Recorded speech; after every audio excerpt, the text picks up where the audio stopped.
mmekaa na mke wako kwenye ndoa takriban miaka 10. Alafu mwisho wa siku unakuja kugundua yule mtoto ambaye ulikuwa unamlea, unahudumia, kila kitu sio mtoto wako. Kama mwanaume unatoa maamuzi gani?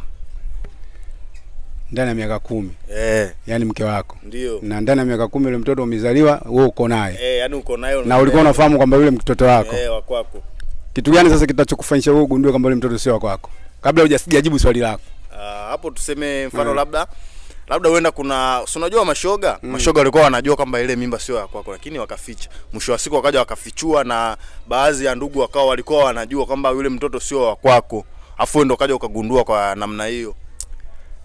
Mke wa ndoa au mpenzi tu? Mke wa ndoa sio mpenzi. Mke wa ndoa lazima nirudi kwenye dini. Kirudi kwenye dini maana yake yule itabidi ni lazima tu awe mtoto wangu kwa sababu ndio dini yetu ya Kiislamu inavyotuambia kwamba hata ukisafiri ukikaa miaka 6 7 ukirudi ukimkuta mkeo ana mimba, kwa hiyo unatakiwa umlee. Kwa hiyo mimi nitarudi kwenye dini. Pamoja dini sijabezi sana kwenye dini, lakini dini ndio itakuwa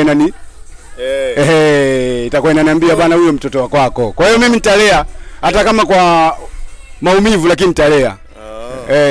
Ili kuipisha nini? Aibu. Kwa sababu ukisema nimkimbize, sijui nimfukuze, sidhani kama italeta maana. Itabidi niteketee moyoni tu lakini